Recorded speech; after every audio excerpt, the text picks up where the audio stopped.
Injectors. All right, what we're going to do today is we're going to work on the trigger. Okay, this is the trigger system. It's hooked into the handle. Okay, you take the needles off, half turn out. Now the reason why you'd want to work on the trigger system, okay, is if you squeeze it and it only comes up a little bit, or it's getting sticky. That's a cleaning issue typically. It's pretty simple. You'll see in here, you check this area here where the spring comes up. Make sure there's no debris in there. Okay, if there's no debris in there, you're going to want to push out this pin here. Okay, pull that pin out. Set it aside. Pull off the trigger. Pretty much falls off after you pull out the pin. Okay, unscrew the cap. It's pretty tight.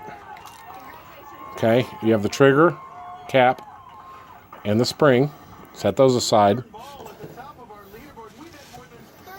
Okay, now push out the trigger. Some of them are green, some of them are gray. Doesn't matter. Okay, push it out. You can use anything. You can use a needle, you can use a ballpoint pen. Okay. Now inspect these O-rings. This one's got some O-ring lube on it.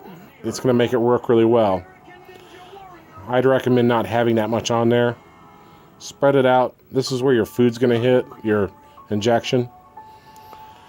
Okay, now take a brush or a Q-tip or something that's going to fit in there and scrub that out. That poured out, and make sure that that's clean. If need be, in a pinch, if it's kind of gunky, put some grease releaser, dish soap. I'd just cover the whole thing in dish soap and scrub it out with find a small brush at Harbor Freight or at your tool store, and just really scrub it out. Make sure it's really clean. And then if you don't have O-ring lube, which you can get at Lowe's, Home Depot, Westlake, Ace Hardware, any hardware store, you can just lube just the O-rings themselves, or you can take mineral oil, which is food safe, and pour it on this. Pour it in that hole, then go to put it back together. Shove that in there. Put your spring in, right on that little tab there, and your cap. Make sure that O-ring's in good shape too, that seal. Close it up. Tighten it down.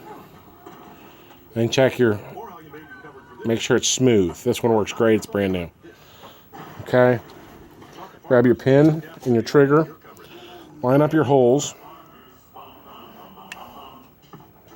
About there. This is a 3-position switch, don't forget. You can lock it on, you can lock it off, or you can have it just in the middle so it normally actuates. Alright, make sure it lines up all the way through. Okay, it's sticking out a little bit there. I'll actuate it. Okay, that's your position for smooth operation. This thing works like butter. Okay, if it's still sticking out a little bit, you can take something and just tap on that pin to make sure it's centered up in there. Works great. This is locked on. That's a bad place to be unless you're cleaning it. And then locked off. Right there. Good to go. You can't accidentally hit it.